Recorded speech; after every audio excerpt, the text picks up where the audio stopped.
Good evening, everyone. Welcome to the February 29th, 2024 Transportation Commission meeting. My name is Bridget Obikoya, and I am the Transportation Commission Staff Liaison.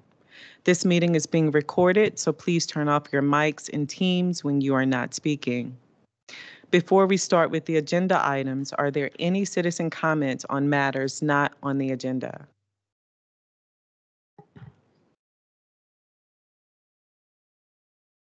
Hearing none, I'll turn the meeting over to Chairman Slatt, and then I'll introduce the first agenda item.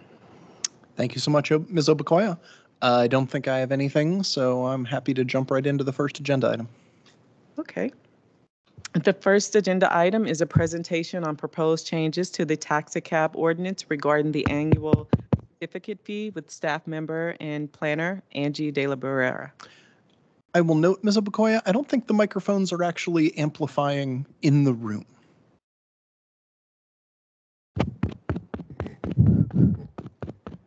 I think you're right.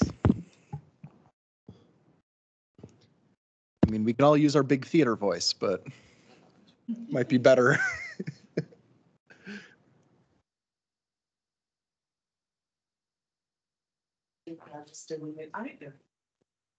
Can you hear me? Nope. Hello.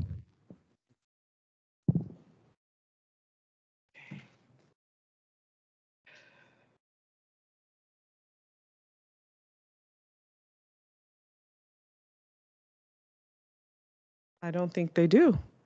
Can you all hear me on the Teams? Yep. Yes, we can hear you.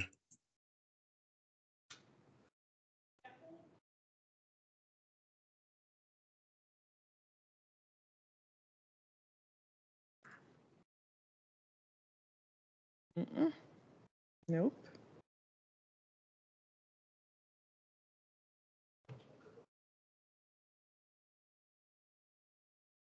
All right, let me just try to figure out if there's some workaround. Can you hear me now?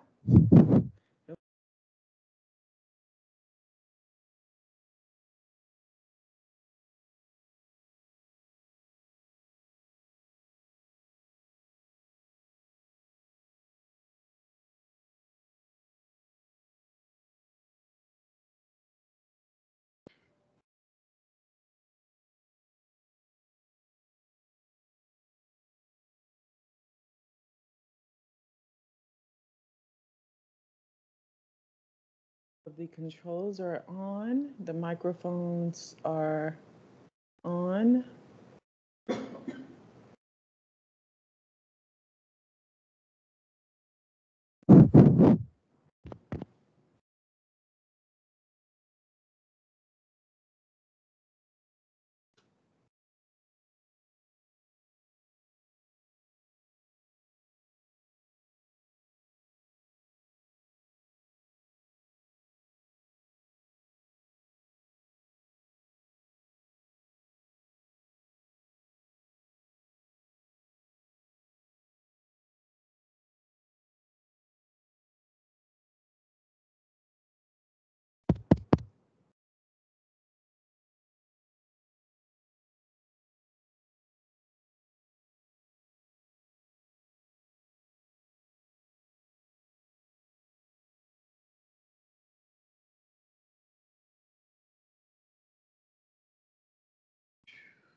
About now? Nope. Now? Nope.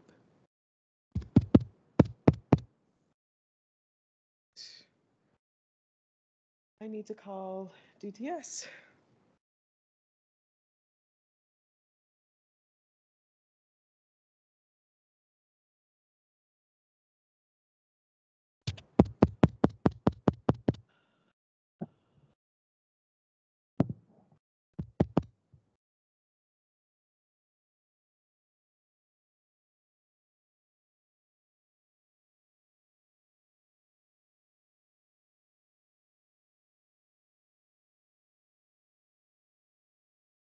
Just call if I can get.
This is the problem that needs to be solved.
Wait for technical assistance.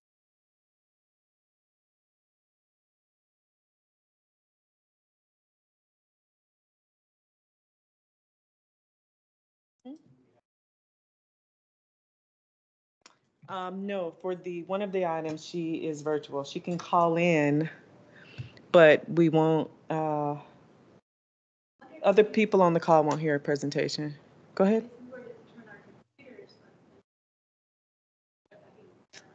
Do you need me to get there in person?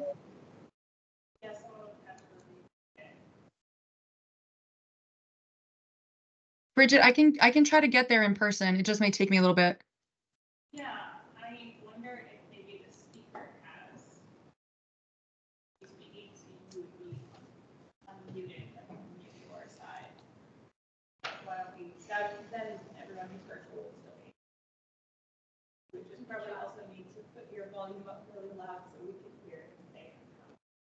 All the microphones are on. Don't see.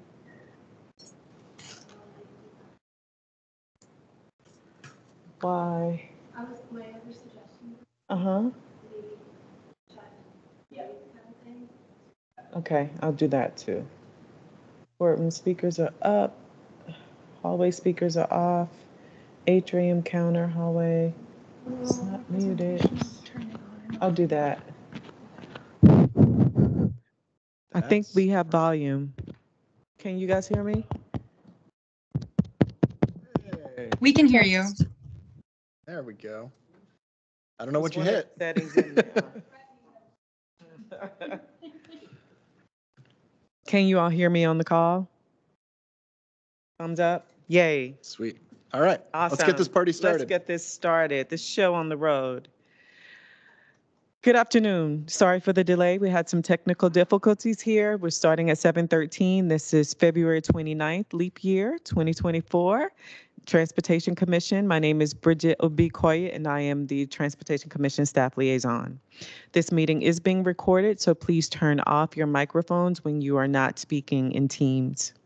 Before we start with any agenda items, are there any citizen comments on matters not on the agenda?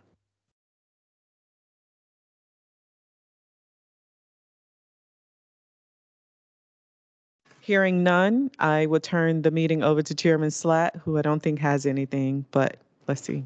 I got nothing. Let's get this first agenda item going. All right, let's go. So we have a presentation from staff member Angie De La Barrera, planner, on the proposed changes to the taxi cab ordinance regarding the annual certificate fee.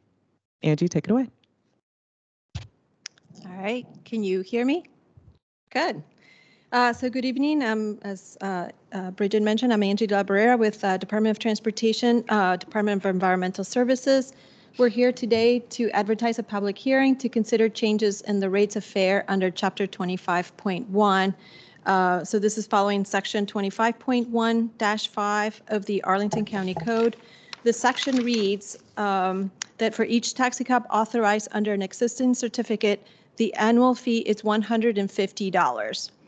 At the February 20th, 2021 County Board meeting in response to the pandemic, the County Board approved an amendment to the county's Emergency Continuity of Operations Ordinance, providing a temporary reduction of this annual certificate fee as follows. $0 for wheelchair accessible taxi cab vehicles, $0 for the first 50 standard vehicles under one certificate, and $50 thereafter per standard vehicles under each certificate. This continuity of operation ordinance expired last year. And then the industry is requesting a permanent reduction of this certificate fee for $0 for wheelchair accessible vehicles and $50 per vehicle under each certificate, citing economic hardship. As of 2023, a total of 441 taxi cab vehicles are authorized to operate in Arlington County, including 39 wheelchair accessible taxi cabs among 6 companies. Just for your information, there's been a continuous decline since its peak in 2017. There were 847 vehicles authorized to operate in the county, and there were 97 authorized wheelchair accessible vehicles. This table provides the number of vehicles for 2023 per company.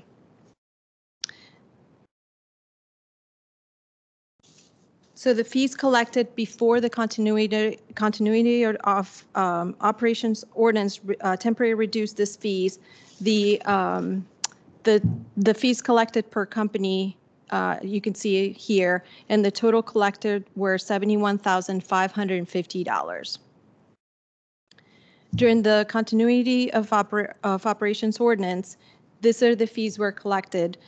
They were $0 for wheelchair accessible vehicles, $0 for the first 50 standard vehicles, and $50 thereafter. So only 2 companies paid the fees, and there were a total of $9,600 per year collected, and these were years 2021, 2022, and 2023.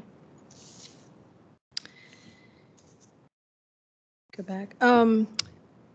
So during this continuity of operations ordinance, a relief to the companies and to the industry due to the pandemic effects on the riderships. But since then, the business remains below pre-pandemic levels, and the industry is reporting more than 50% drop in ridership since then.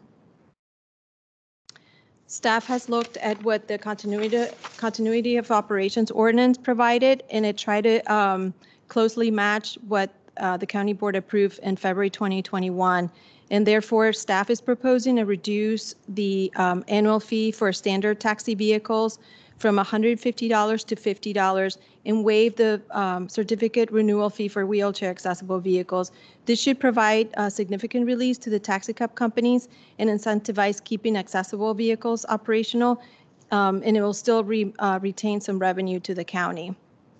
Staff is concerned that taxi cab companies will continue to reduce the numbers of vehicles, including accessible vehicles. And this is the proposed fees if all the authorized vehicles were to be renewed for this year. This is the total fees will be collected, $20,100. And so the county manager is recommending an authorized advertisement of a public hearing by the county board on April 20th, 2024 on proposed changes to the taxi cab ordinance section 25.1 of the county code related to changes to the taxi cab annual certificate fee as follows: $0 for wheelchair accessible taxi cab vehicles and $50 per vehicle under each certificate. And that concludes my presentation. Thank you, Ms. De La Barrera. We now have speaker Marguerite Gooden from Crown Cab Company in person here to speak. Ms. Gooden, you have 4 minutes.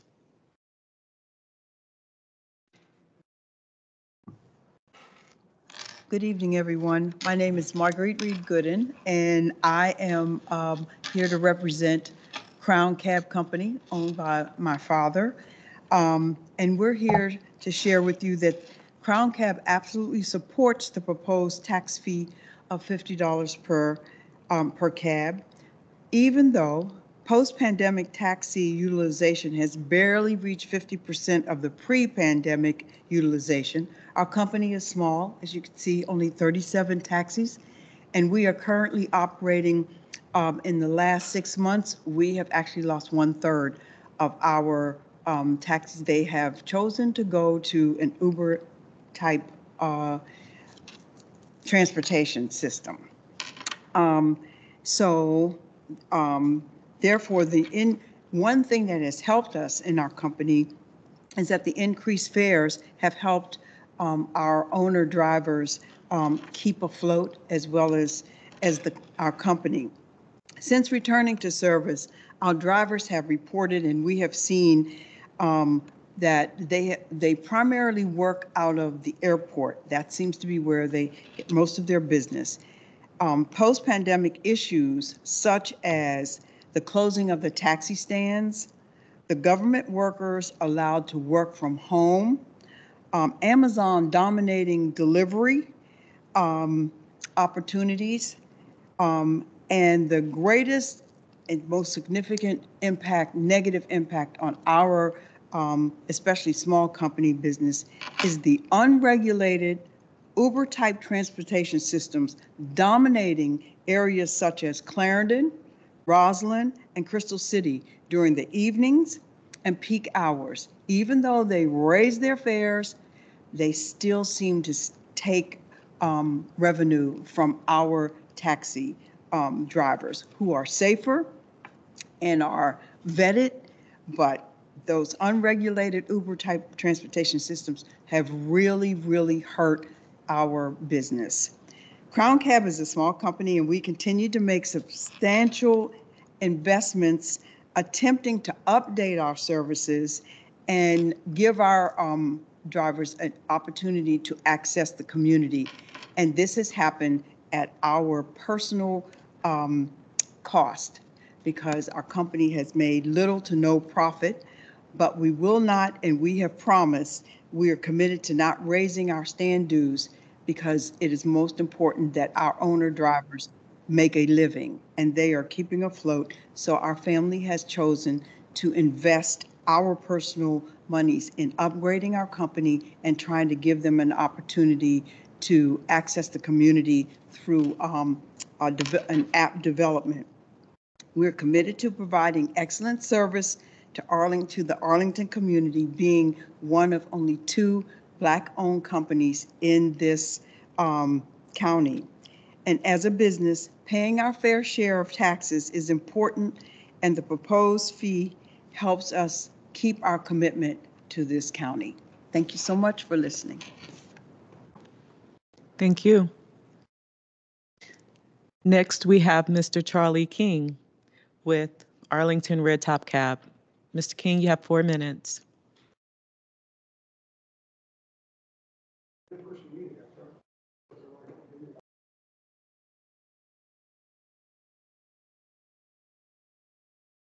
Oh, I'm sorry.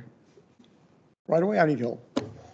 So before, I thought my hearing was going in addition to my eyesight. So as we asked the commission to consider this proposed ordinance amendment, I would be remiss if I didn't express the importance and the appreciation that we have for the emergency relief that we've received for the last 3 years. It was invaluable. It would be very difficult for me to overstate how important that was to our abilities, simply to keep the lights on and to keep the service going to essential workers and our other transportation dependent riders.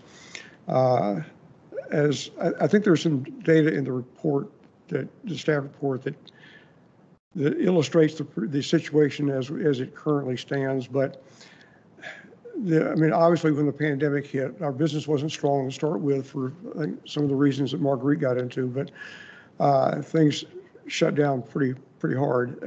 There has been some recovery, and we're now operating at slightly less than probably half the demand that we had pre-pandemic. To put that in a little context, a lot of that snapback occurred in 21 and 22. As we get into 23, we see that it's incrementally growing, but more slowly. We're seeing some historic seasonality, which leads me to believe that we're dealing with a long-term pattern as we adjust to changes in people's work habits and ridership practices and so on. I would note that in our ridership, we've always had a large portion of our ridership are what we consider the transportation dependent, whether that's through county programs such as STAR or private pay. People depend on our transportation service. We've built our business on serving those populations, and we're committed to continuing to do so. But it's going to be a long haul. And we do continue to face scarcity and higher prices with vehicles, replacement parts, and other supplies related to the operation of our fleets. I think this is something we're going to have to continue with for the long haul, which is why we've asked for the more permanent relief that this ordinance amendment would provide. I think the taxi cab industry in Arlington is, we consider ourselves very much part of the community. If you look at the cab companies that are in existence in Arlington, they're all multi-generational Arlington businesses. All of them are important to their neighborhoods and to the community. We're all committed to trying to continue to do the best job that we can. We appreciate the help that we've gotten. We've enjoyed the relationship that we've had with the county, as well as the population over the last 5.5 decades that I've been in the business. But we do need some additional assistance going forward, and we hope that the commission will be able to recommend that. Thank you very much. I'd be happy to answer any questions. Thank you. And with that, I'll turn it over to the commission. Great. Thank you both for your many years as businesses in Arlington County and for your testimony.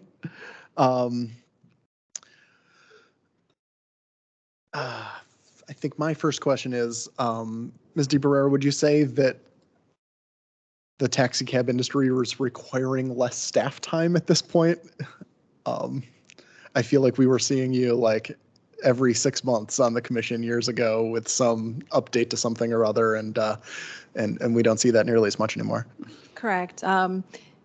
Definitely, we're doing a lot less work in the taxis as and especially police were doing the more of the day-to-day inspecting vehicles and so on. And we've been making amendments to the code to reduce that as there's a lot less vehicles. Correct. Great. Other Commissioner Lantelmi, go ahead. Yeah, I just have two questions. First, what is the fee used for? It goes to the general fund. It goes to the general fund. So it doesn't really relate to anything particular with the industry. It's just. It was intended back then to sort of provide more funds to police and staff time for all the work that we do with the taxis. Okay. Second question, am I correct that neither Lyft nor Ubers have to pay any sort of fee to the county? I'm sorry, I can't hear you. Neither Ubers or Lyfts have to pay any sort of fee to the county? They're not under our jurisdiction, so they don't pay local jurisdictions anything. Correct. Interesting. Thank you. Commissioner Flores. Okay, it's on. This happened last time too. How did you come to the fee calculations for the new proposed amounts? So back when we, during the pandemic times and they requested this reduction, we actually proposed this and the board went beyond that, doing the 0 to the first 50 and 50 thereafter. So we thought that was in discussions with the industry, we came up with sort of starting with that baseline, but obviously just simplified 0 for a wheelchair because that's really important for the community to have, and just 50 thereafter, and the industry was okay with that. And so it's a little bit higher than what during this 4 years during the continuity of operations. It's a little bit higher because now we pay per standard vehicle. Okay. And then I don't believe you can answer this question, but it carries off of yours. The issue of the area of legislation that an Uber Lyft falls under is likely worth exploring, just given the nature of the industry and how it's changing. Our codes should change as well. Correct. That wasn't a question. Not that you shouldn't answer. I realize now it wasn't a question, but a continued conversation point for me to pursue. Yep. For those of us who lived through the arrival of Uber and Lyft, the Commonwealth of Virginia preempted that out from under us before we could pass anything. Commissioner Thea. Yes. So as I understand, the proposed fee changes right now for each individual vehicle going from $150 down to $50.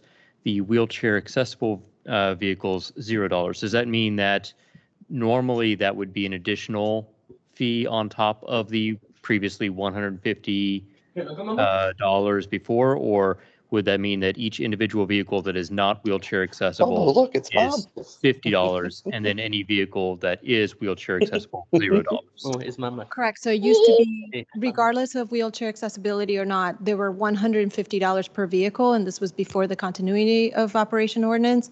And now the proposed is 0 for wheelchair and 50 for just any standard vehicle. Okay. And so that would result in fees collected going from approximately $70K a year down to $20K a year, correct? That's correct if you take what was prior to the continuity of operations, and also if the number of vehicles stayed the same, because they can not renew each vehicle. So if it all stays constant with the number of vehicles, then from before the continuity, it would have been $71,550 with how the ordinance reads right now. During the continuity, we only collected $9,600. So this is an increase from those past 4 years, but a decrease from prior to those years. Noted. Thank you. Anybody else? Commissioner Shannon. Yes, and noting the decrease in drivers that was mentioned up here, and that the fact that Uber and Lyft do not pay fees, why would we have the taxi cab companies pay any fees? And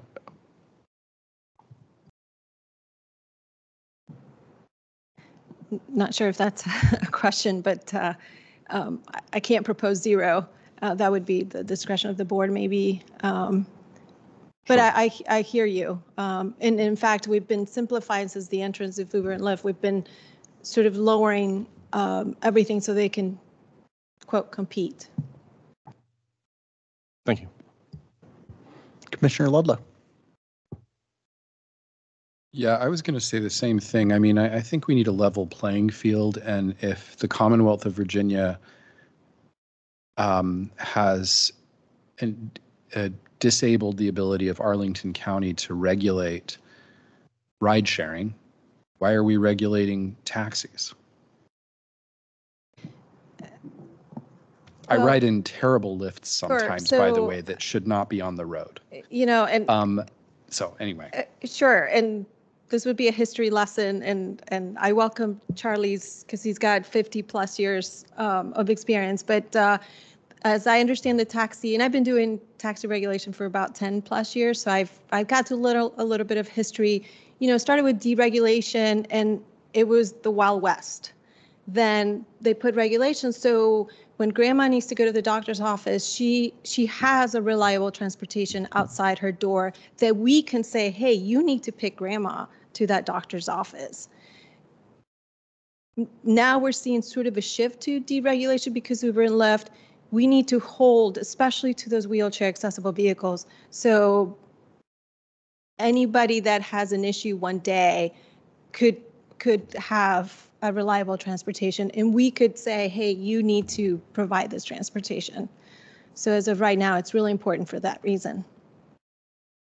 Okay. I agree with that 100%, and I am alarmed by the decline in the number of wheelchair accessible vehicles.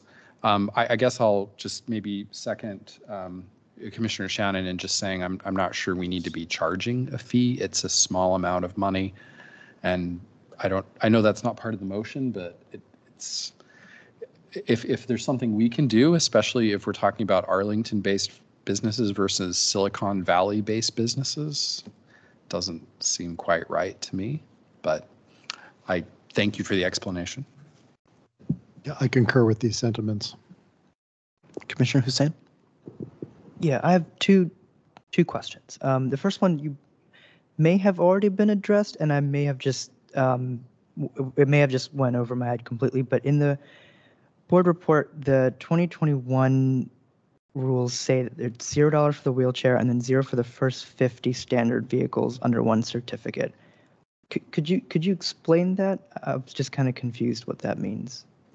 Sure. So do you have the report with you, and I can bring the table up if it's easier to follow. Yes.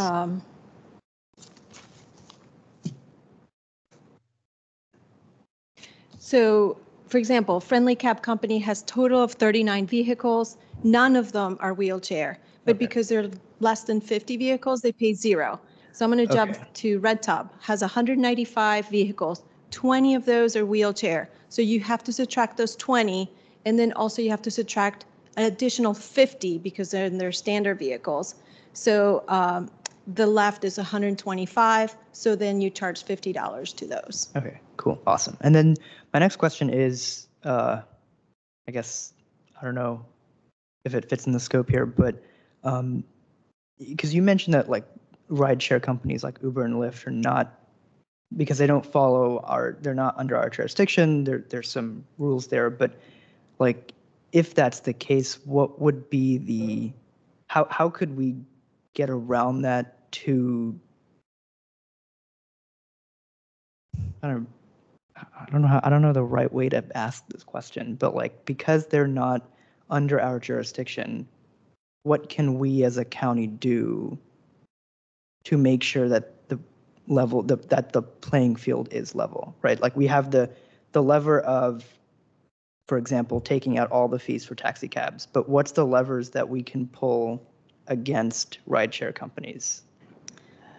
So I think you were hitting to that, and I don't want to overstate what you. We can write a letter to our statewide representatives as a component of this. Probably would be a likely recommendation out of this. Okay. As a dual action. The commission writes letters to no one except the board. Never mind. We can't do that. If we want to do as we've had some previous commissioners in the past, set up a Rube Goldberg type machine where we recommend that the board write a letter to the state delegation, we can go that route.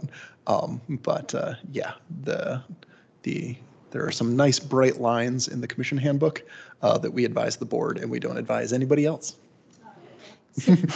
And just to add, DNV, the Department of Motor Vehicles, regulates transportation network companies.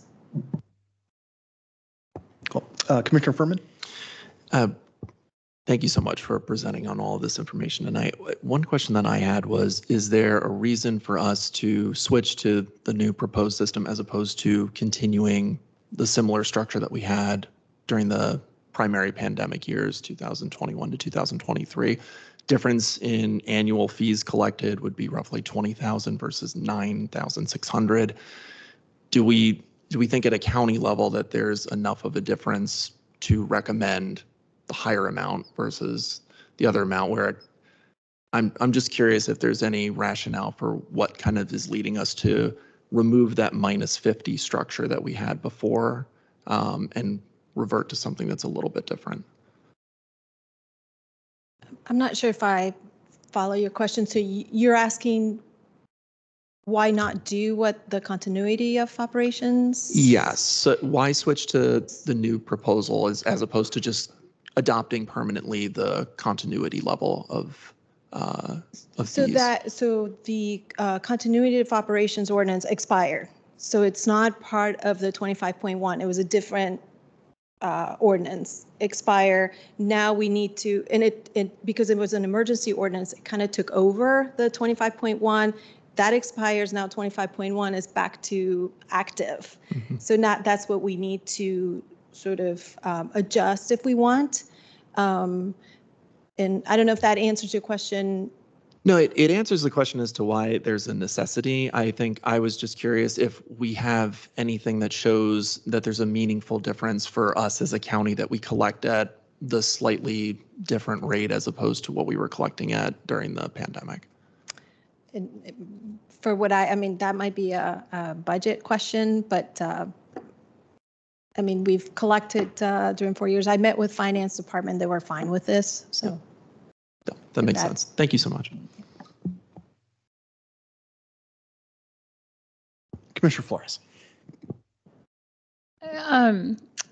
So based on my understanding from the numbers, there's, as you mentioned, high priority for wheelchair accessible cabs, and it feels like only 2 companies are bearing the burden of the fees reduction that we saw in 2021, 22, and 23.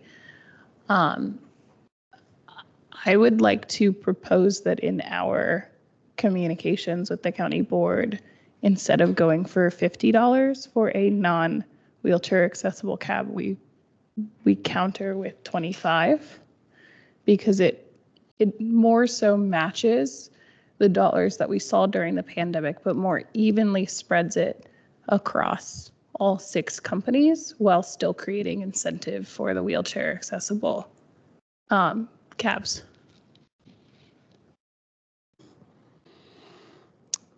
I will go ahead and weigh in here and say I find the notion that we have an opportunity here to level a playing field quite compelling. That we get no money from Uber and Lyft, and therefore which is money that, you know, anything they make doesn't really stay particularly well in the county. The drivers keep some, so that, or at least there's that. But you know, at least the drivers in the taxi cab stand dues stay in the county, which I greatly appreciate. And I feel like we are getting down to the level of income where it costs almost as much to acquire the income as it does the income itself. The county has a nasty habit, in my opinion, of doing these little fees here and there that require massive amounts of administration to, like, you know, collect in the first place. Like the business recycling fee drives me absolutely bananas. So, I mean, My inclination, I don't think there's a wrong answer here. I think we'd be fine anywhere between the county manager's proposal and 0. But my inclination is towards 0. I don't know where other commissioners are falling. Anybody else want to Concur. speak to the issue before we end up with a motion? And Commissioner Shannon? and if it has to be something, then at least a ceremonial $1. Commissioner Furman? Yeah, I mean, my thinking is, I think in line with what's being stated, which is that this amount of money is thoroughly inconsequential at our county budget level. So I don't know why we would want to disadvantage our local businesses in any way, shape, or form. So I would be in favor of as low as possible, including 0. Commissioner Thea? On similar notes, I'm very much in favor of leveling the playing field. I'm probably in the minority in that I like for taxi cabs and for Uber Lyft to be 0. I don't really see the need to charge anybody anything for this. But I do have a question for one of the speakers earlier, Ms. Gooden. You had mentioned in your public comment about working on an app for your company, Crown Cab. Is that app developed now or it's in development? It is in development. We have I have personally spent the money to have the app developed, and we're trying to roll it out this month. It has been a challenge in that to get our owner drivers to buy into it because they are wondering about if this is going to drive them and drive us into an Uber Lyft kind of situation. And so we've had to navigate that to say, no, this is a means of trying to get you more access to the community. And so we're going to pilot it with, I have at least 10 of my 27 current drivers, at least 10 of them who are willing. And we've had to plan to have what do you call it? How you roll it out? Unveiling, ribbon cutting. Campaign, advertisement campaign, where we're going to start out with just friends and family, because we only have 27 active cabs right now. And so we have to be careful how we roll it out, because we don't want it rolled out where people start to use it and they can't access our cabs. We don't have enough cabs to access it. So we've been working on that, how we roll it out, and we're going to start it out small to make sure that it begins to work and to build confidence with our owner drivers and then they're worried about whether or not, we've kept our stand dues pretty low to the point where the company makes no profit. But that's where we are, and we're trying to respect their ability to earn a living. And as I said, they're working out of the airport, 99% of them. But so that has been our plan, and we have been working on it for 1 year. And so March is we're going to be meeting and trying to get that rolled out to see if we can have them buy in, and then we'll make it accessible to more of our drivers. And hopefully I'll be able to get the 10 that are gone, 10 new ones to come back into the company and through the use of the app. But they're because of Uber and Lyft and what they perceive could happen in terms of the county, that maybe it might not be to their advantage. And so we're having to work past that too. So Thank you. That does answer my question, yes. Because I remember this time last year when we were recertifying for the annual certification, and I know that you had mentioned the app at that point. So it's. And we have rolled it. It's developed, and we're just trying to get it rolled out. So, thank you. Commissioner Flores. The one thought that I keep coming back to is I do appreciate the incentivization for the wheelchair accessible cabs. And so revising what I originally said, because we are talking about low dollar values. We don't want this to be inherently negative, but I would be in full support of a ceremonial $1 for non-wheelchair and complimentary free nothing for wheelchair accessible, because we do need to make sure that we are providing an equitable environment for all. And I do feel like incentivizing wheelchair accessible vehicles helps us get towards that. Commissioner Lantelmi? One caution on this, because as you know, I'm attracted to this idea. I would like us to run this by the Disability Commission first to see how their take on it is, the dollar amount for the regular taxis versus zero for the, basically the ADA compliant vehicles. If the Disability Advisory Commission is on board with that, I'll be on, but I'd like to take their guidance on it before I make any particular decision one way or another. But I think we should, I'm very much open to, do we even need a fee? But I want to make sure that it's not going to be at the expense of saying, well, there's no longer an incentive to have handicap equipped vehicles. Yeah, I'm going to bug Mr. King here because my understanding, I believe, of the intricacies of the taxi industry, and Mr. King's company has a number of ADA vehicles. This fee is paid by Red Top, by the company, right? But don't your drivers largely decide what type of vehicle it is that they want to drive for you? Whether it's an ADA vehicle so that they can do those ADA trips, or a normal vehicle? Yes, I mean, as a matter of fact, we're a bit of an anomaly in that we still operate a significant portion of our fleet as company-owned vehicles, fleet vehicles. We also have driver owners, roughly 50-50 these days.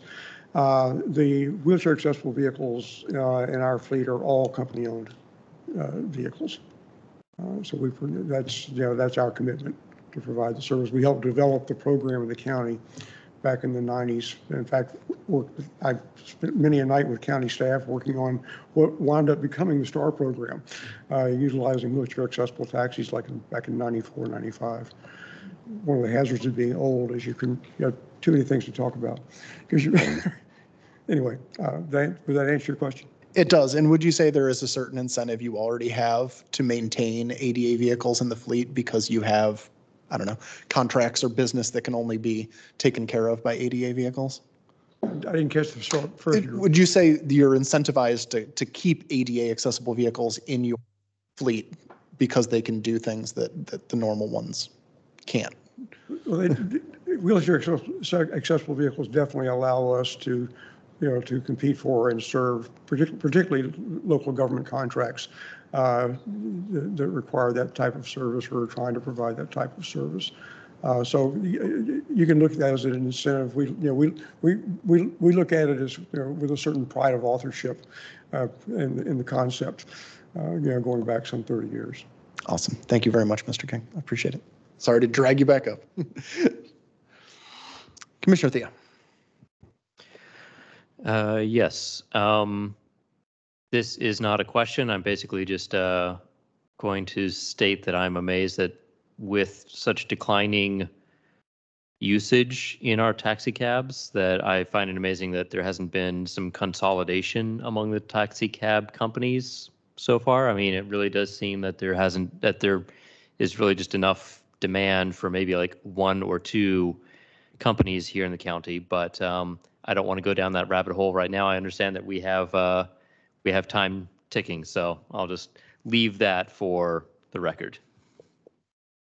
All right, I'm going to throw a motion on the table because I think that will spur us to final action here at this point, because we are now full 45 minutes into this item.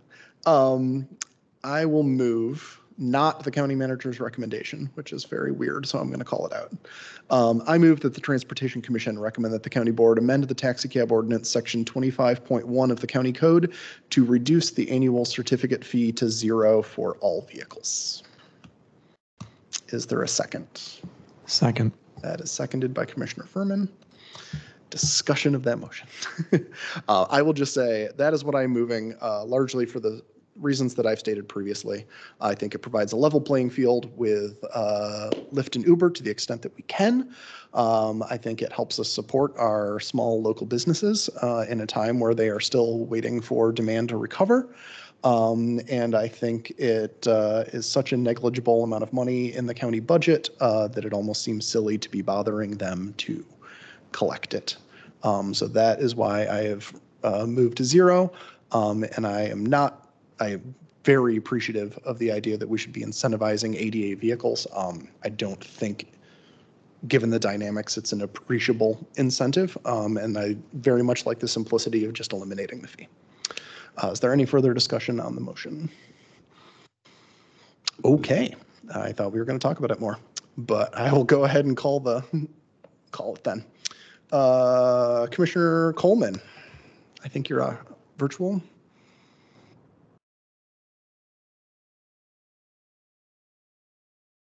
Maybe we can't. Oh, I think you've prevented Commissioner Coleman from unmuting himself, Ms. Obekoya. In the chat.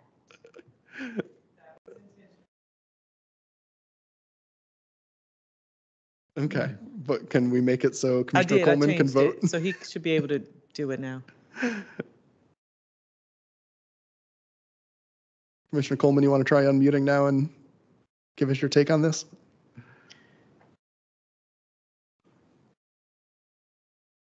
All right, I will move to the next person and we can come back around.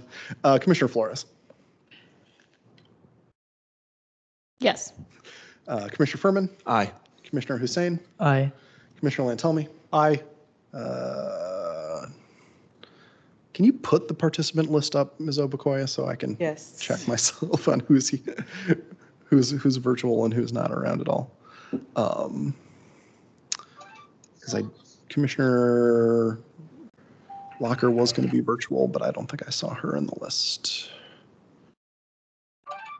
Nope. Okay. Commissioner Radovic is not here. Commissioner Shannon. Aye. Commissioner Theo.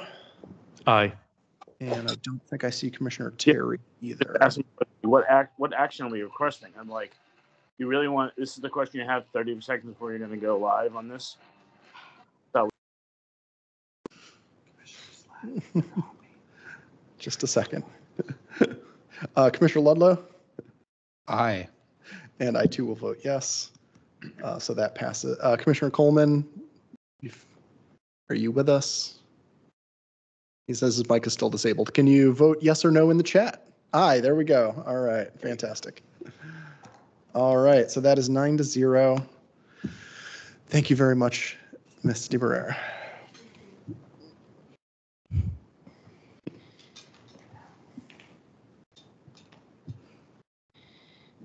Thank you. Next, we have a presentation on the update to the Athletic Health Club parking minimum and compact cars with staff member Valerie Weiner. Hi, everyone. How are you? Very well, thank you. Up my PowerPoint. So I am actually going to present on the next 2 items all together in the same presentation, if that's okay. So good evening, everyone. My name is Val Weiner. I am a commercial development specialist with Arlington Economic Development, and I'm here tonight to discuss parking-related amendments to the zoning ordinance as part of the Commercial Market Resiliency Initiative. This is my first time virtually in front of you, also nice to meet everyone.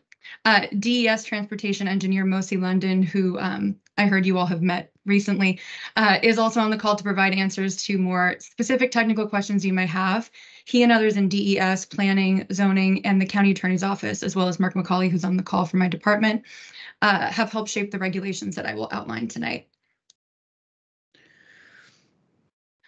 So there are 4 items that we have for your feedback. I'll start with a brief overview of the Commercial Market Resiliency Initiative and then jump into the topics at hand.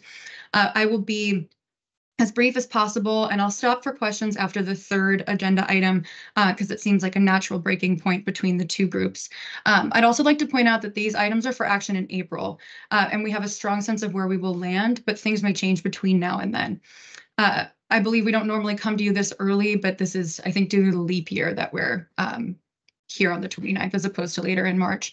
To that end, I'm going to focus on more the high level concepts and then the detail rather than the detailed zoning ordinance amendments. Okay. So the pandemic highlighted that Arlington's commercial markets are vulnerable and foundationally changed the way people work and what office looks like. The Commercial Market Resiliency Initiative was initiated to identify regulatory or policy-based opportunities that could better support resiliency to future economic shifts, as the commercial tax base plays a significant role in Arlington's financial health and capacity to provide services and placemaking. A vibrant commercial market has a number of benefits to the county. As previously mentioned, the commercial tax base is critical to Arlington's financial health. When taxes are split evenly between commercial and residential, commercial taxes help to subsidize the residential tax burdens, making Arlington a more attractive place to live. These taxes also provide funds for critical services, programming, and placemaking efforts for the community. In addition to taxes, there are also indirect financial repercussions to vacant or downsized office space. Office vacancy is now 21.7%, up from 15.4% in 2019. These vacancies, coupled with offices downsizing and shifting to work from home post-pandemic, result in both lower commercial taxes and a less vibrant commercial core, with fewer people around during the day to spend money on lunch, coffee, shopping throughout Arlington, which also threatens our neighborhood retail. Rethinking how we regulate development of new projects, reposition existing projects, and regulate important requirements like parking is critical to becoming nimbler to economic and social shifts. The following proposed changes help work toward these goals by addressing outdated parking regulations that can prohibit businesses from filling vacant space, while also taking incremental steps toward larger shifts on how we regulate parking. Our first item in this section of the agenda is on-site shared parking. Here we're solving for the case where there is a change of use in what we're calling a neighborhood center, what you may refer to colloquially as like a strip mall or a retail strip. In the case where there's a change of use in a neighborhood center and the new use has a more restrictive parking ratio than what was there, the zoning code is not currently designed to adequately refer to the shared lot. Right now, it parks each use individually based on individual parking ratios rather than recognizing how shared lots are actually used by consumers. Other jurisdictions are moving toward parking regulations as a reflection of form, density, and development, as opposed to individual uses. This helps to think about this neighborhood center concept as a unit, as opposed to individual businesses, because that's how the parking is used in that shared lot regardless. So our recommendation would be to introduce a new use, either a retail strip or neighborhood center. We're leaning toward neighborhood center because it's more inclusive of all use types, with an established parking minimum that is much more relaxed than the parking requirements for individual uses that are currently in the parking table. We also plan to allow this use to be able to modify their parking via use permit. So if the ratio that we establish right now, we're proposing 1 per 580, which is used in site plans. If that ratio does not work, they can still amend parking via use permit. The goal is to make a change of use easier in these development while moving toward thinking about parking based on form as opposed to use. The next item is off-site parking regulations. This is a little bit of a different problem. Here we're solving for businesses that do not have, they're looking to obtain space, but there's not enough parking on site, but there's available parking nearby, like in an overparked garage, for example. Right now, we do permit off-site parking agreements in very specific cases and in site plans, and we want to expand those opportunities to include additional uses that would also benefit from maximizing available parking off-site. And I can go back to any of these slides if you have questions. Off-site parking regulations are common in nearby jurisdictions, and for reference, our county policies show significant support for off-site agreements throughout our commercial corridors. Because these items are coming for action in April, the form of this regulation is still sort of up for discussion, but right now, it is already permitted in the ordinance that you can apply for off-site parking if the other site is under the same ownership and if the off-site parking is within 600 feet. We're proposing to continue to allow that administratively, but extend that distance to a quarter mile because that's referred elsewhere in the code as a walkable distance. Then we would like to add that if the off-site parking is under different ownership, so the two sites have two different owners, which is a much more common case. We're suggesting establishing a required agreement or easement between the two parties that outlines the important terms like distance, duration, shifts in demand for different times of day. And we think this most likely should be done by use permit so we can give DES the opportunity to fully review the application. So in essence, if there is one owner and they are within a quarter mile, no agreement or easement is needed and it can go through an admin approval. Essentially what is in the code right now. And then if there are two or more owners or it's beyond a quarter mile, there would be a use permit and agreement or easement needed. So I will stop there. I'll pause for questions or would you rather me finish the whole presentation, Bridget? I'll actually refer to you on that.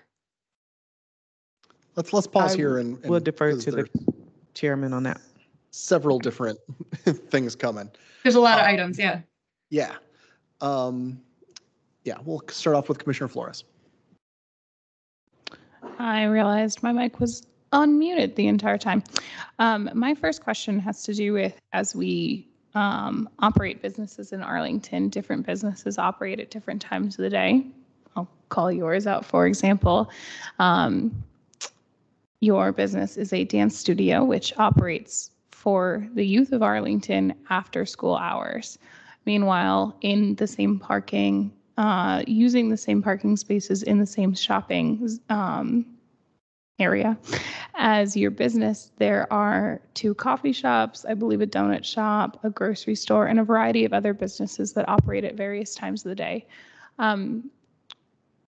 Is there any consideration for components that are businesses like that are 2 businesses side by side that operate at various different times of the day and will always operate at different times of the day? And therefore, it's occupants and residents that utilize those businesses will be parking at different times of the day for those businesses. Yes. So with the off-site parking regulation, the way that we've structured it right now is that would be a case where you would go through the use permit process and DES. We've spoken with DES for the last couple of months about how they would review a request like that. And there are models that they have at their disposal that could help, like the ULI, Urban Land Institute's model on shared parking helps define demand at different times of day for different types of businesses. We don't want to prescribe that in the code in case a new model comes that is more effective. But that would be when staff would review the demand at different times of day to allow for a more dynamic off-site parking agreement. For on-site, the way that would work, that's not necessarily based on demand, because what we're doing is saying that any use that goes into a neighborhood center would be parked at the same exact rate, which is a much more relaxed rate than what is in the table right now. So hopefully that wouldn't even be an issue for an on-site shared parking case. But they'd also have the opportunity to modify via use permit as well, if that were needed. Okay, thank you very much. Commissioner Lantelli. The underlying assumption first off, anything that liberalizes what we have now, I'm going to be voting for. So just put that aside. The underlying assumption, though, is that this would be free parking. Now, I assume that the retailer could charge for parking if they so chose, but really the underlying assumption is you have to provide parking, and the unspoken is that it would be free. When we're dealing with like the metro corridors, for example, there are gyms up and down those corridors, all of them. They're in buildings that are all almost universally overparked. To require any amount of parking for these gyms seems pointless. Most of the people using them, including me, walk to these, or they take an elevator down to use them. Parking is pointless. It's just an added expense for these retail or these service providers. So I think that we really need to think totally differently about parking. Again, certainly in the corridors where most of these places are going to be. Otherwise, if they're in unplanned districts, they're probably in strip malls that already have the parking out there, and they're sharing that parking with a whole bunch of other retailers on that same site. So why are we even requiring them to have parking when it's right out there anyway? I really want to do way more liberalization. I really want to trust the people who are providing these services to know their customers, to know the flow of what their work is. As our other commissioner said, the different retailers have different ebbs and flows of people using them. We can't figure that out. Even using the Urban Land Institute, I have high skepticism of all of that. I think that it can't get down to the granular level that the actual retailer or property owner knows what their customers are like. They're the ones who have to take the risk. It's up to them. If they fail because they don't have enough parking, that's not our problem. That's their problem. I don't want to incentivize parking, which I'm afraid that this is doing. This is yet another way that we are inadvertently subsidizing or encouraging people to drive. Rather than discouraging it. So again, like I said, I'll vote for this because it's a liberalization, but it doesn't go anywhere near far enough. Thank you. All right, I have a couple questions. One, I think is kind of process and procedure. So you don't actually have a real proposal yet at this point, right? This RTA is super vague, like we're going to change some stuff. Yeah. Is that accurate? Okay. Yeah, the PowerPoint has more specifics, but we're still, this is for action in April, so we have time to go before we have a final product. Okay, cool, thank you. And then I have some detailed questions about the on-site shared parking, because I think that's the biggest game changer in these set of proposals. So this is, right, I'm understanding strip mall or something similar to a strip mall. So how are we thinking we're going to define that, right? So is this just a property that has multiple tenants? Any property that has multiple tenants gets to fall into this range? So actually, there's another item going before the county board in April that's adding a definition for a community center. So we're creating these sort of tranches of the neighborhood center, community center, and then we have this urban regional shopping center. So different levels of the same type of form, basically. And the way we're proposing to define it right now is more than one certificate of occupancy up to 200,000 square feet, because that's where the community shopping center will start. That is not bisected by any street. It has at least one interior or exterior pathway and has a connected shared parking lot. So it's more defined by the form. As long as there's a shared parking lot and there's more than one certificate of occupancy on site, that's where the definition is at right now. But I'm sure that will be wordsmithed over the next month.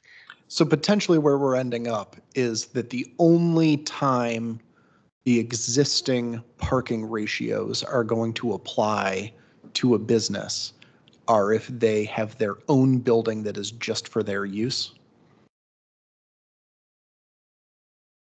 I don't want to say only. I think so. This is obviously there's the site plan process that would have a different approach to establishing the parking minimums for that site. If it's a standalone building with its own parking, that would not qualify as a neighborhood center because that requires more than one strip. One thing that, or more than one certificate of occupancy. One thing that we have talked about is defining it as a single floor.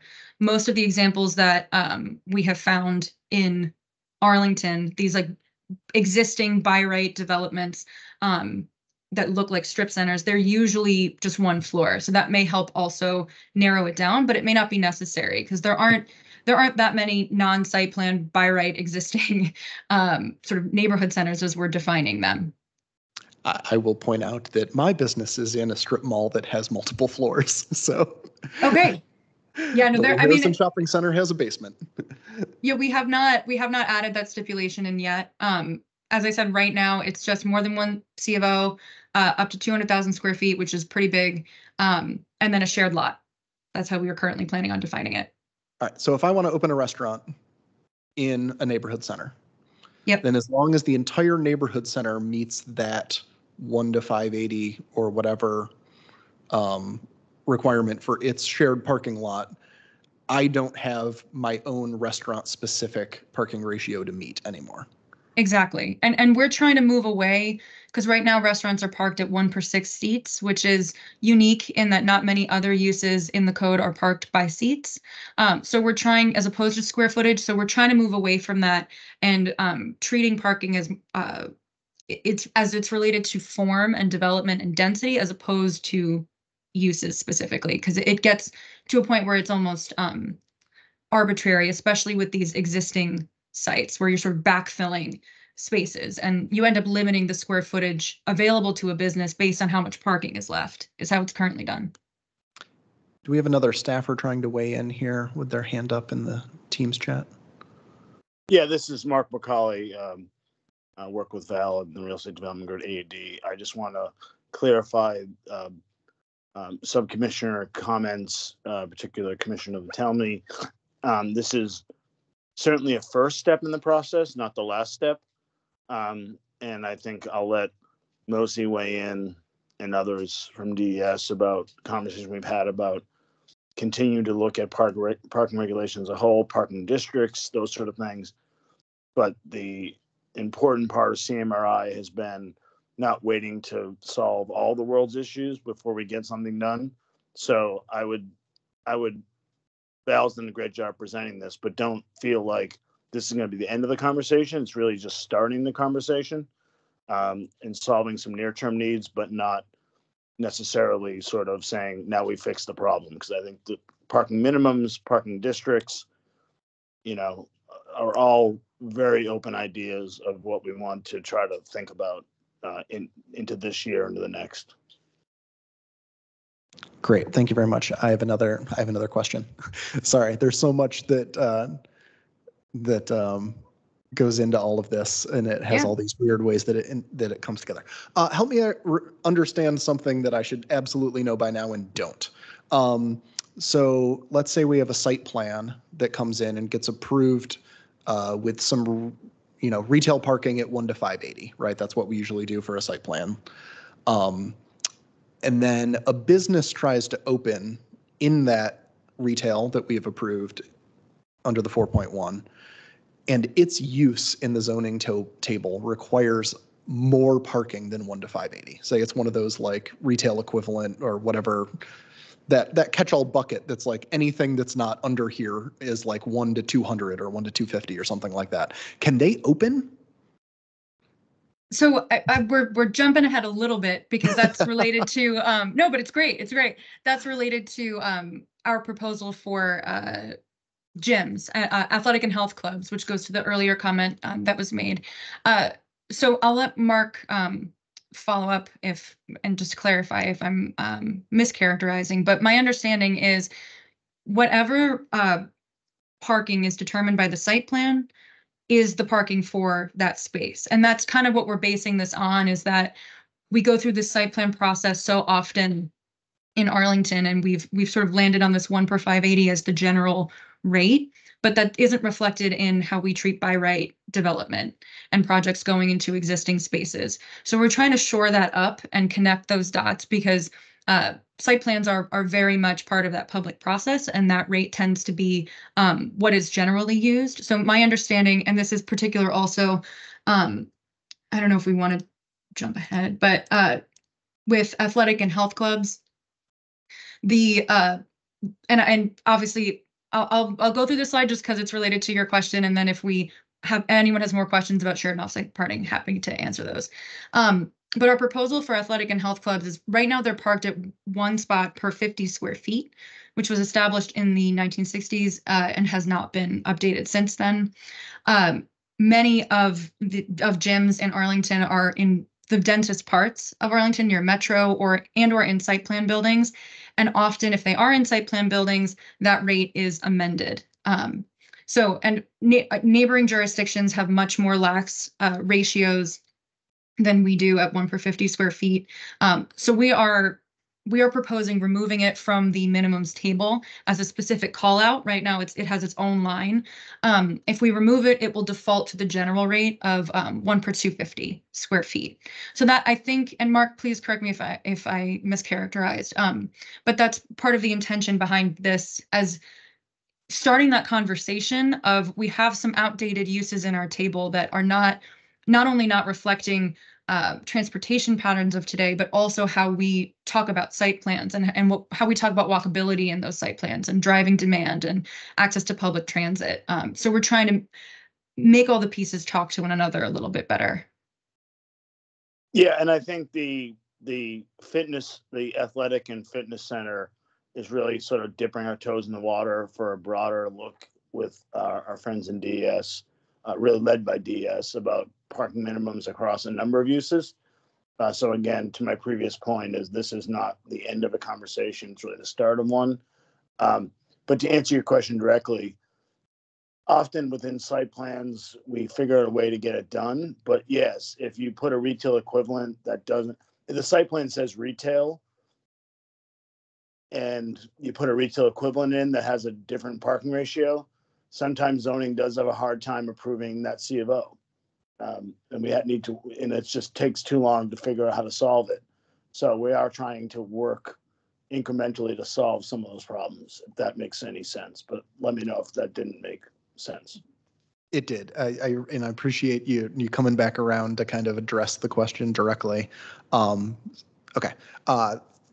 Do other folks want to ask some more questions in on this first half before we continue? Yes, Commissioner Hussein, go ahead. Yeah, I just want to go back to the on-site shared parking. This is going to be a very silly question, just because. Could you just explain again the moving towards a form-based approach as opposed to a singular land use approach? I think that's been explained, but like I was told in grad school there's no such thing as silly questions. So could you just explain that again, if you can? Thank you. Absolutely. Yeah. So right now, the way that we park, the way we require parking is based on individual uses. So we have a parking table in our ordinance that has a number of uses with individual requirements. Like for gyms, it's 1 per 50 square feet. That's listed separately from outdoor recreation and all of the other uses that we park separately. So that would be what we're considering parking based on land use, based on type. What we're trying to move toward, which other jurisdictions are doing, Fairfax County just did an overhaul of their parking regulations and took this approach where it's moving more toward form in terms of how are the spaces being used by consumers? What kind of space are they in? How dense is it? How close is it to residential, public transit, metro stations? How is the space being used? And what is the level of density around it? So thinking about it more as how are consumers, how's the community using the space, rather than what we determine to be a specific parking ratio for athletic and health clubs, for example. Yeah, that makes sense. Thank you. Anybody else before we jump into the second half? All right, let's get into the second half. Okay, so jumped ahead a little bit. So again, this is our proposal for athletic and health clubs to remove it from the parking table so that it defaults to the general commercial ratio. I won't dwell on that. And then our last item for you is compact car prohibitions were established back in the 80s and then amended to be more restrictive in the early 2000s. All of the uses listed here are prohibited from having compact car spaces.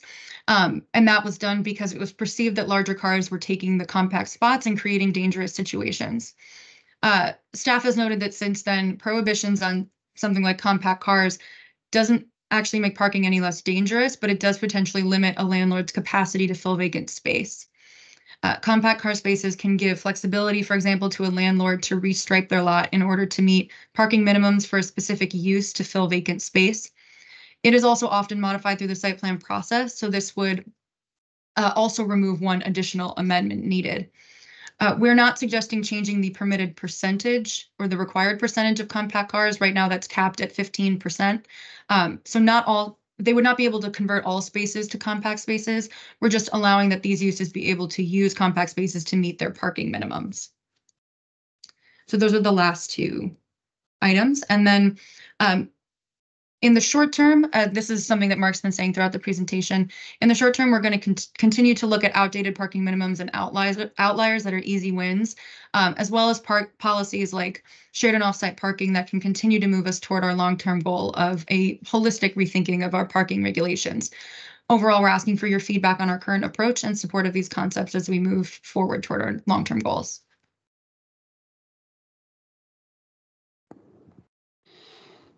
All right, great.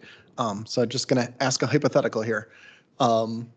Make sure I'm still understanding here. So if we approved a 4.1 site plan with a 1 to 580 ratio, and somebody wanted to come in and put an exercise health club in that entire retail space, they would probably not be able to do that because they would only have 1 to 580. They wouldn't have 1 to 200. I'm not sure I understand the question. Val, I can help answer that. Yeah. One, Thanks, we Mark. don't really approve site plans anymore at 1 per 580. These are really existing buildings that were approved under. Most of our newer buildings are under sector plan guidance that, you know, for instance, in Crystal City, Roslyn, Pentagon City, we're now, you know, as you guys know, one per 1,000, 1 per 1,100, and there are ways to mitigate the uses impact on parking there. Also, we have the metro sort of requirement that I think Val sort of referenced, but we are going to take a good hard look at, because I think it's been commented by several commissioners in this meeting that the idea of just being proximate to metro is not the only way that people travel anymore. We have high density neighborhoods with people that walk, bike, you know. So there's a bunch of different moving parts there, but yes, the sort of unicorn challenge is in an older building, if a use goes in and it has a parking ratio that is challenging to other uses in the building, let's say an office or residential, yes, then that would put zoning in the bad spot of having to deny that C of O because there just wasn't enough identified parking. So we're trying to get there to answer that question. Yeah, thank you.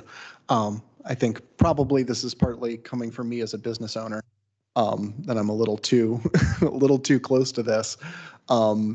I've just seen too many of my fellow small business owners get into a terrible spot where they've signed a lease and not even realizing that parking ratio could be a thing that would prevent them from being able to open.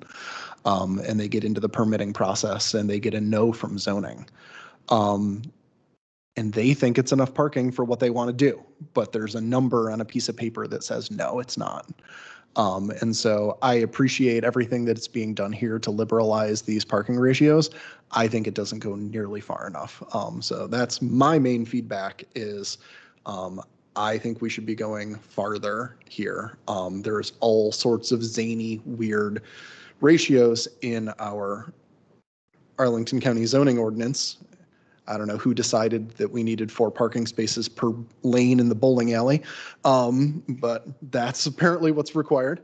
So I'm all about moving to a form-based approach. I would love for us to get to a form-based approach to parking. It should just be a ratio to square footage.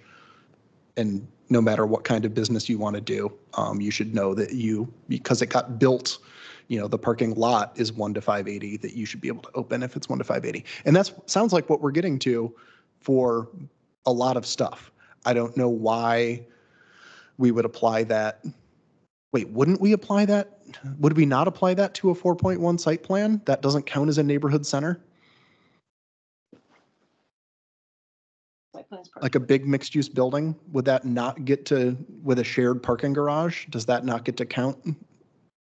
It does. So that is often a case that happens right now. And I think, like Mark was saying, they approve ratios that are even more lax than 1/580 in site plan. So these proposals are focused more on existing developments and how to make sure that not through the site plan process, existing by right development, making sure that they have the capacity to have a change of use and fill vacant spaces.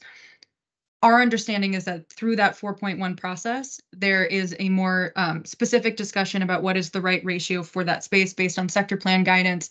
And it usually ends up at a more lax ratio than I think even what we're proposing. I think there's a distinction that maybe is getting us slightly missed here, and that there are kind of two conversations that we have about parking ratio. There are two moments where parking ratio matters when talking about businesses operating in buildings that we have built under the site plan. One is, what amount of parking do we allow to be built? And that's during the site plan approval. And the other is when a business actually tries to operate in it, can they get a CO? Can they get approval from zoning to open with the amount of parking that we have allowed to be built? And so we are very familiar with the site plan process. We're involved in it. We see the buildings getting approved at 1 to 580, 1 to 700, 1 to 1,000, whatever for retail parking. My concern is that hamstringing that retail to the point where there are certain types of businesses that will never be able to open in that space because we say, oh, you're a restaurant and you have seating for too many people and there aren't enough retail spaces in this building, even though that's the ratio that we allowed to be built when the building was built. It's a great question. I think just to be frank, I think the reality is we hear much more from the business that says, I'm short of 2 spaces, it's taking me 6 months to get through zoning and I'm having to solve that problem, rather than, I think Commissioner Latemny made this point, which is that, and Val as well, which is that, a landlord in a business is not going to open if they can't serve their consumers. Our regulations, maybe, I'll quote our board chair, Libby Garvey, which he said, anything written in the 1960s by definition is out of date. It's like we're a different Arlington than we were 70 years ago. So I think part of this is just cleaning up that process. But I think to your point, I think we have many developers, landlords, tenants that understand what their parking needs are and understand what the parking is available in the neighborhood and are able to operate. I think the problem we're trying to solve is when we have businesses come in and sort of say, I just can't get past the rules of I need 3 extra spaces. I just can't find them on site. That's usually the biggest hurdle. Great, thanks so much. Commissioner Lantelmi. Yeah, following up further, and I want to associate myself with Chair Slat's comments here and maybe go a little bit farther. So many of our 4.1 site plans, when I'm on Planning Commission too, and we've approved these buildings, they've come online and they don't fill up the parking. Almost every single building up and down the corridors is overparked, regardless of when it was built. But there are some uses that will not be able to be able to go to that building because it theoretically doesn't have enough structured parking in there. Yet across the street, there's public parking that's available in that building, paid parking, but it's parking. On the street, there's parking. There's parking all over this place, all over this county. And if we say you can't open because there's not enough in your building, which we, as Chair Slat said, we approved that at that lower ratio, that makes no sense to me whatsoever, which is why I really wonder why we have not been looking to do parking maximums rather than parking minimums. A lot of jurisdictions have gone to that and have gone to that successfully. It encourages adaptive reuse, which again is what Chair Slatt is really saying. When tenants change, a new tenant comes in, that's adaptive reuse with a use that had not been contemplated when the building was built. We're preventing that from happening. And there, for example, Los Angeles, it's downtown. The reason it has revived is because its old buildings, which were built prior to World War II, were not built with parking in mind, could not be used under their old parking regulations. They were becoming derelict buildings. When they totally liberalized their parking to, I think they went to actually parking maximums, those buildings all of a sudden became valuable again. They've been renovated and downtown LA is actually becoming a real downtown again. We should be looking at, I encourage you to be looking at converting to parking maximums and let the market decide what is the appropriate amount of parking that that vendor, that retailer, that use needs. It's not up to us to decide that. Thank you. Commissioner Furman. Not so much a question as just I want to join in with both Chair Slatt and Commissioner Lantelmi with saying, you know, I'm in favor of looking to the next steps. I'm in favor of the proposal that's in front of us tonight. I want to compliment county staff on taking this step. I'd like to see us moving in the direction of looking to abolish parking minimums whenever and wherever possible so that we can avoid these type of situations of us trying to guess how many parking spaces are required in different developments and with different owners moving into different spaces for different purposes than they were originally intended, et cetera. So excited to hear that there is an intention to move in that direction in the future, and looking forward to hearing more about that, because I think that that is a direction that will really help us with flexibility in our spaces moving forward. Commissioner Ludlow. Yeah, I'm going to take it up maybe to a little bit higher level here and just say I really applaud the commercial market resiliency initiative in general. I think this is a very critical issue at this point in Arlington County history. You know, thriving trade and commerce are at the core of like a functioning, peaceful society.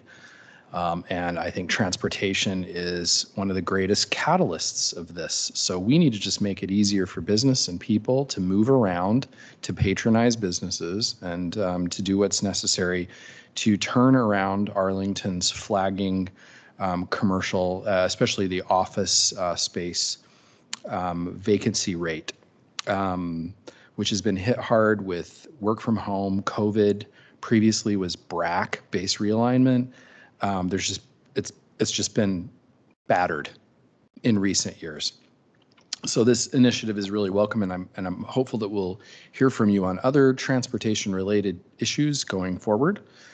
I think the undercurrent of this is that the proposed increases in property tax rates are alarming, and short of the county making some dramatic moves to exercise significantly more fiscal discipline, it must boost revenues.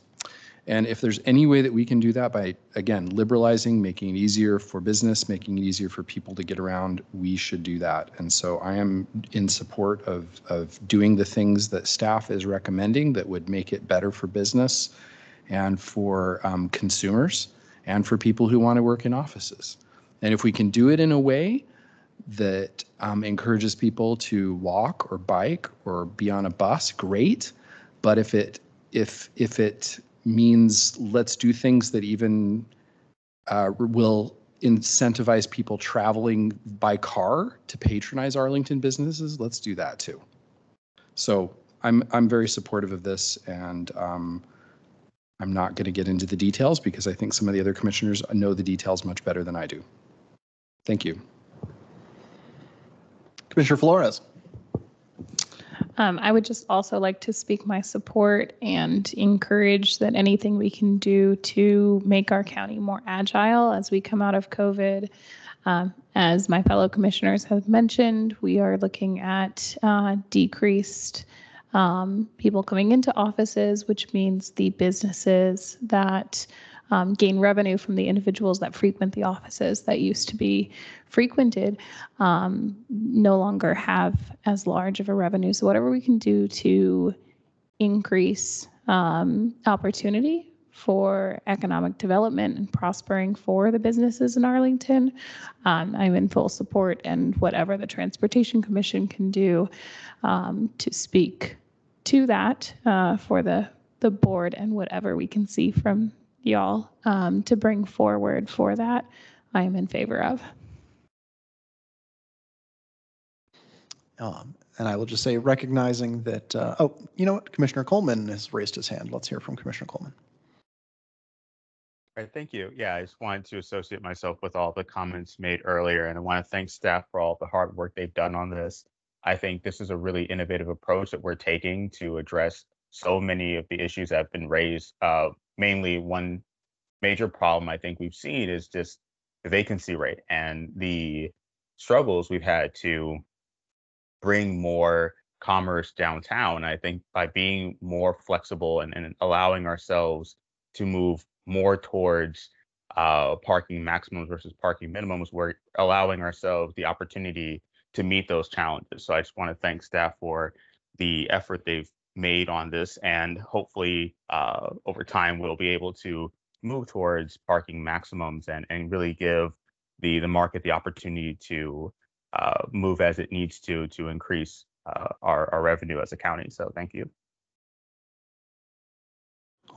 And I would just say, recognizing that this approach is not likely to change dramatically between now and April, I think the most important thing that can be done while shaping the details of this proposal is to make sure we take as broad a view as possible of what qualifies for the shared on-site parking. I would very much like to see a very broad definition there that doesn't try and cut individual types of buildings out by saying it has to be one story or things like that. I'm of the opinion, if it is a building that has shared parking that is shared between multiple uses, that should count, because what makes it work is the fact that there is shared parking, that we're not dedicating parking to a single use.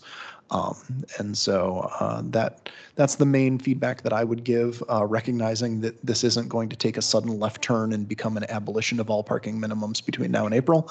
I think that can make the biggest impact under the current framework. So I would appreciate that. Any final remarks from the commission? I think that's all we've got. Thank you. Yes, thank you for your time, and we appreciate your support, and we'll continue to touch base with you as we progress through some of the larger issues.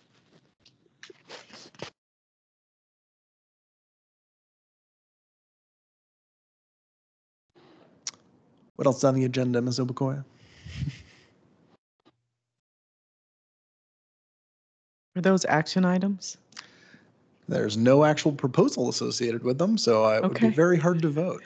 I have action here. I was looking for a vote. I saw it as action on the agenda as well, and then I saw that all that was in the recommendation was an RTA that has already been approved, so I don't think there is a vote. We're in a tough spot. We wanted to, just with the timing of it going in April and the way we've been doing the commercial market resiliency zoning updates and sort of a truncated time. With the leap year, this is how it worked out. So we wanted to come to you all for your comments. I think based on, we have a lot of great feedback from what you have said tonight, and we'll incorporate that into the staff report as we move forward. So I agree with you. I apologize that it's awkward timing and we didn't have a final product to show you, but I really appreciate all of your feedback on this, and we'll incorporate everything that you've been talking about. So thank you. When given an option, I will always take the earlier opportunity to comment. In the notes, can we say that the Transportation Commission would have voted in favor of it? If it had come to us as an action item? I'm not interested in going that route. I'd like to vote on a concrete proposal or recommend an RTA before it is passed, but not this weird in-between area. I don't think it gets Understood. Understood. Well, thank you very much. I appreciate it. Thank you very much. Thank you. That concludes the agenda items. I do have some other business I'd like to discuss. One is the budget discussion. It's not a formal agenda item, but it is something that Commissioner Slatt I know that you mentioned previously. So, and I know you've had some conversations that perhaps you'd like to talk about now. Yes. So operating budget is nigh. And the timing is always weird and annoying, as so many things are in Arlington County. So the county manager very, very recently released a draft proposed budget. Budget work sessions have been scheduled with all of the various departments. And then ultimately, the board just voted to advertise a tax rate. And then they will do a public hearing, and then they will approve a final budget. The first of the two DES budget work sessions, where I've been invited to offer the commission's input, is before our next meeting. The second of DES's budget work sessions is after our next meeting. So we have this kind of weird being asked for the commission's input before we've had a chance to actually be briefed by DES staff, which will happen at our next meeting. So I wanted to throw out a couple things that I know may be things that the commission might want to say, and make sure there's no major objections to them before I consider offering them at the first budget work session, which is before our opportunity to actually vote on specific things for the budget. One is, we said in our performance parking letter to the county board that they should prioritize additional enforcement resources in the operating budget.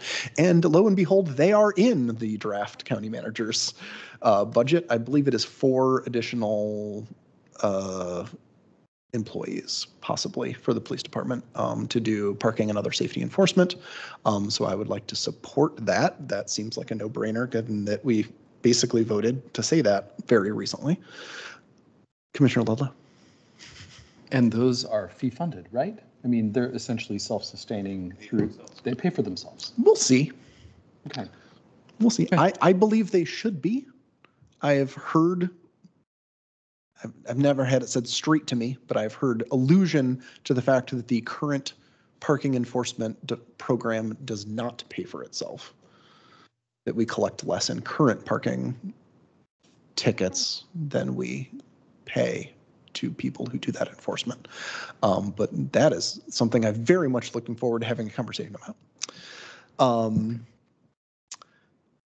I have a concern that our active transportation group, which is Bike Arlington, Walk Arlington, those folks, seem to have had a pretty major hit to how many full-time employees are devoted to that program.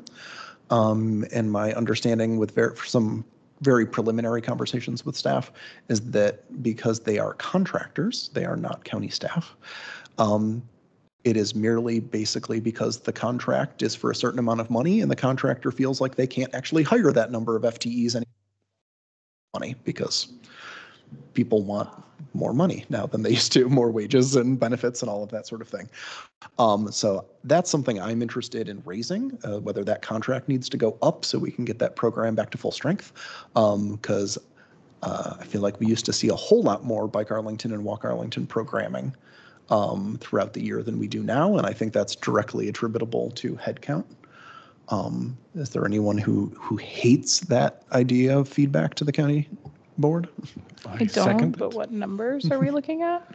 It would have to be very general feedback at this point because we haven't been briefed. It would be I like don't raising a mean- concern, essentially. In quantity of individuals. Oh, there were definitely a full-time Walk Arlington person, a full-time Bike Arlington person, and then like a full-time coordinator position who also worked on, there was like a part-time person doing capital bike share.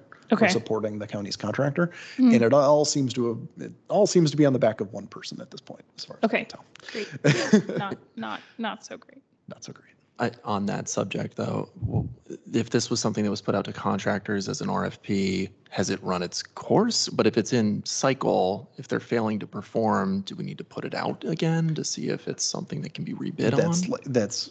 It's the level of detail that the commission can't get into. Yeah. Like what we can do is basically say this is concerning. Can things be done about it? Which is kind of the level of feedback from the commission at this point is take a look at this because it seems like this program is not working like it used to. I'd be in favor of that feedback then. Commissioner Thea?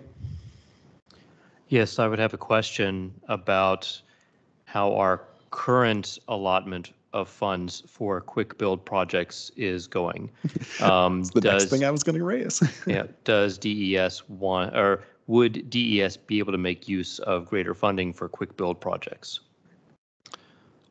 So I have heard from some DES staff that they are having trouble maintaining the pace of Vision Zero quick builds because all of the things involved in Vision Zero quick builds are getting more expensive and the amount of money available for Vision Zero quick builds is not going up, right? So staffing is more expensive, flex posts are more expensive, concrete is more expensive.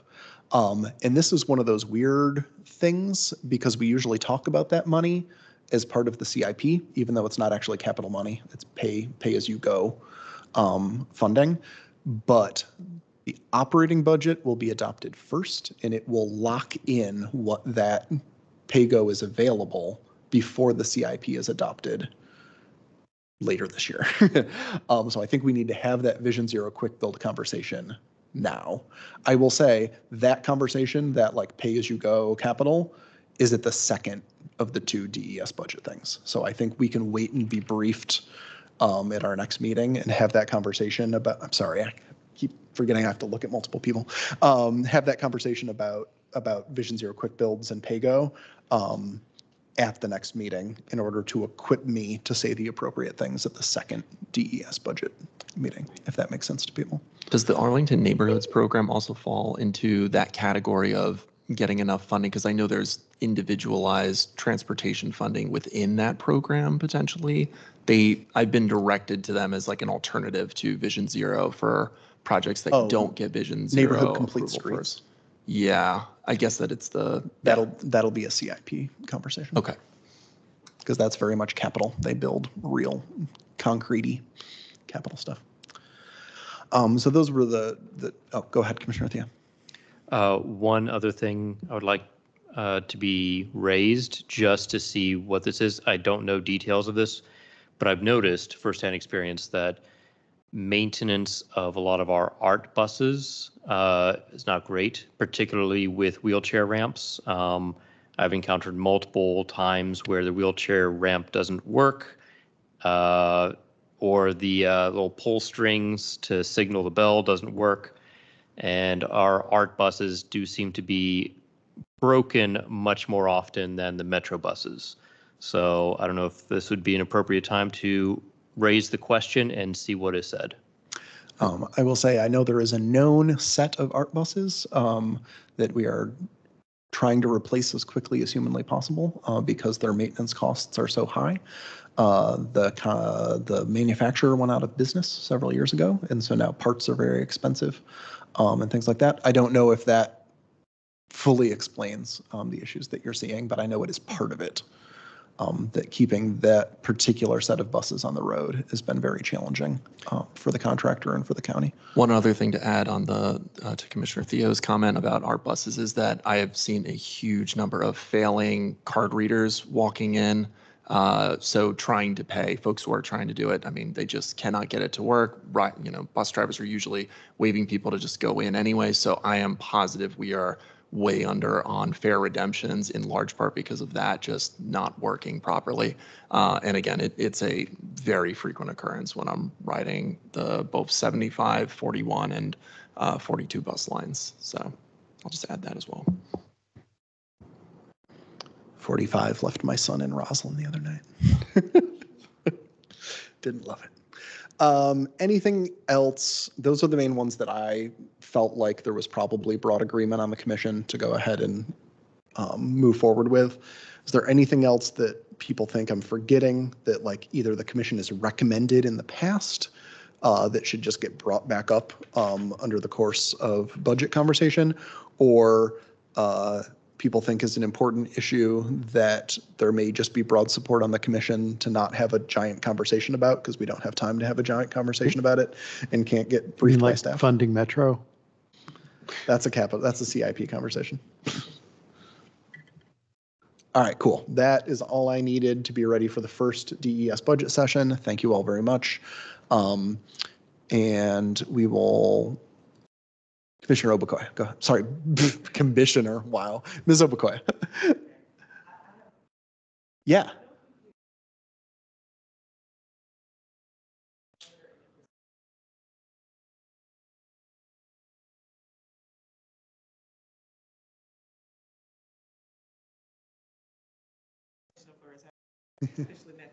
It's all right. We're switching places, I see. Yeah, I got them all. Thank you. I thought we had approved the schedule for most months except for I think one that we needed to change or decide on, but I'm wrong. I I have guess. no recollection. If you think we didn't formally approve it, we can formally approve it again, whether we did or not. That's fine with me. All right, I move that the Transportation Commission adopt the Transportation Commission 2024 calendar as sent to us previously by Ms. Obukoya. Second. Second. And is first discussed on January 4th meeting. Second. Seconded by Commissioner Furman. Does anyone object to adopting this via universal acclamation? Unanimous consent. There we go, unanimous consent. I just use synonyms. All right, hearing no objection, it is adopted by unanimous consent. Keep going.